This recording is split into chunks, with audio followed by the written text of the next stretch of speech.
Beam is starting to wake up again, much like I predicted, but I still think the journey is still very far because going to the price of $1, that's still my price target for this bull run, hypothetically speaking, even though, of course, that's not financial advice.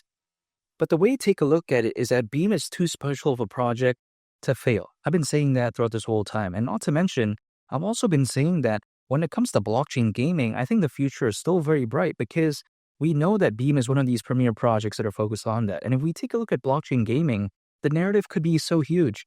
Take a look at why blockchain gaming is so fantastic. It's because for quite a while, we have these traditional games in which, let's say I play Batman, and if I play Batman, if I'm not a streamer, if I'm not some sort of, again, influencer or something like that within that gaming space, then how can I be able to monetize that? How can I be able to earn income by playing Batman, let's say in my living room? I can't do that, right?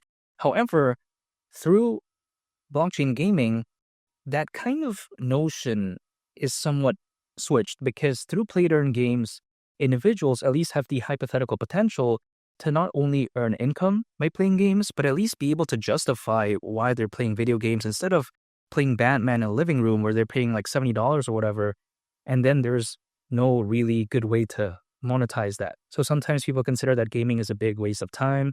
However, through blockchain gaming, it's not going to be considered a waste of time, at least anymore, theoretically, through play to earn games. And not to mention, people usually, again, say gaming is a waste of time. But personally, the way to take a look at it is that, hey, it's a good chance to decompress, relax, enjoy. Why not? And again, if we can add that play to earn aspect to it, it's just a cherry on top. Now, granted, play to earn games and just the whole blockchain gaming space in general really isn't that good yet, I would say. There's still a ways to go, but isn't that kind of the point? I want to enter into projects as of right now that are focused on emerging markets, and I believe that blockchain gaming is. As a matter of fact, according to Grandview Research, the blockchain gaming market is predicted to reach over $300 billion by 2030. That's a very impressive amount right there, bigger than some countries' GDP. So I think that's very, very impressive. And we have to take a look at also, in my opinion, as to how Beam is exactly trying to revolutionize blockchain gaming, because it's even been stated that Beam is an open source blockchain specialized for gaming. Now, one of the main components of Beam is something called the Beam SDK. Now, SDK stands for Software Development Kit, and allegedly what this does is that it allows game developers to choose from a variety of tools that can be used to fuel and structure their in-game blockchain elements. So this is very good, at least in my opinion. Not to mention as well, Beam has more layers to this because while other projects that are focused on this space, they kind of end there. They don't really have any more layers. Beam has more layers. Let me explain. Because Beam, its ecosystem, it does include something like Beam Swap, which is a decentralized exchange. And of course, I think this is a good touch. Not to mention there's the Beam Layer 0 bridge, a bridging solution to transfer tokens between Beam and other blockchains. There's also something called Sphere, which is an NFT marketplace, not to be confused with the Las Vegas Sphere, of course, even though that's really cool. Not to mention, we take a look at the Beam OS, which is a portal for exploring tools and apps on the chain. And that's really awesome as well. Take a look at also the Beam Block Explorer, a tracking platform for all Beam transactions and statistics. So when I take a look at Beam again, while other projects that are in this space just kind of end towards being focused on blockchain gaming, kind of a little bit plain, this one has more layers, more aspects to it. Doesn't mean it's bad.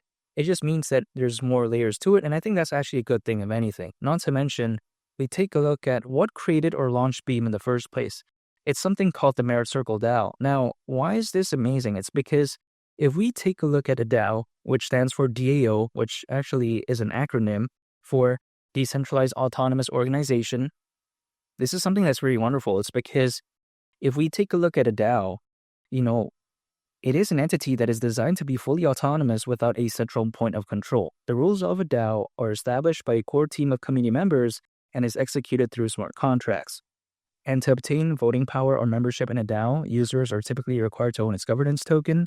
And in this case, anyone who holds Beam can vote. Now, the way I would put a DAO in terms of an analogy is that if we take a look at Waymo, I don't know if everyone has heard of that, but Waymo is basically sort of like Uber, I would put it an analogy-wise, but then it's self-driving. I don't know if you've seen it, but there's something called a Waymo. But even besides that, it's like a self-driving taxi, I would like to call it. But even besides that point, that's how I would equate a DAO a decentralized autonomous organization. It's kind of like a very similar concept, if I would like to put it. So if someone says that, hey, Beam is not decentralized enough, Merit Circle is not decentralized enough, well, I would just point to the fact that, again, Merit Circle, a DAO, launched/created Beam, isn't that pretty much as decentralized as it gets?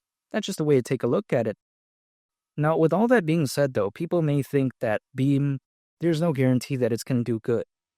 Well, even though there's no guarantee, the way to take a look at it is that going to the price of $1 really doesn't seem that crazy, because if Beam were to go to that price, considering current circulating supply, market cap at that point would be around $50 billion, which I get is around 120x from here, so some people may think it's a little bit crazy, but when you consider how Dogecoin back in 2021 reached over $80 billion in market cap, I think it's too crazy. Not to mention, Dogecoin reached this at a time where during the peak of that board in that year, there was roughly around 300 million crypto owners. Now there's over 600 million, pretty much double according to Crypto.com research.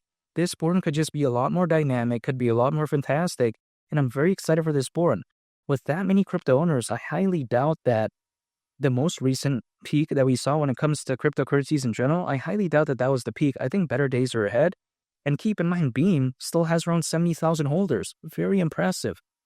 Very amazing, actually. Not to mention, historically speaking, we do know that usually altcoins, as a worst case scenario, they typically peak around 18 months after a Bitcoin halving event. And the last Bitcoin halving event happened in April of last year, so 18 months from then would be October this year. Now, this is just based off history. As a worst case scenario, again, when altcoins usually peak, there's no surefire date, there's no guarantee, because we can't take a look in the future, at least I can't.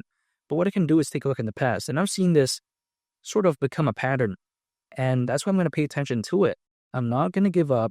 I'm going to stay patient, I'm going to stay consistent, and I'm still going to dollar cost average into Beam. Anytime an income, acquire, hold, I just wait, because I think better days are ahead. And some people out there, not too long ago, when the price of Beam was low, it's still low as of right now, of course, but lower than right now. At that point, a lot of people were saying, oh, it's done and all this. But personally for me, the lower the price, hypothetically, the more room it has to grow. So I've never been opposed to, let's say, a project that I believe in having momentarily a low price. I don't view it as a bad thing, because if I can accumulate more at a lower price, why not? I don't think it's a bad thing for me. Now, I'm not telling anyone to buy Beam. I can only speak on my behalf, but I'm still going to believe in this. And again, when I consider where the space is heading, when I consider how special Beam is, I highly doubt that it's going to perform badly, at least in theory, which is why I believe in this. And Beam reaching the price of $1 during this board wouldn't surprise me whatsoever. I haven't given up, and I'm very excited. Let's see in the summertime, if things start picking up again all the way up until the end of this year, man, could maybe be a very special time, but only time will tell. And again, $1, that's what I'm focused on. And make sure to subscribe if you gained value from this video. Greatly appreciated. It's been Lee the Captain, and I'll catch y'all on the next one. I'm a peace. Bye.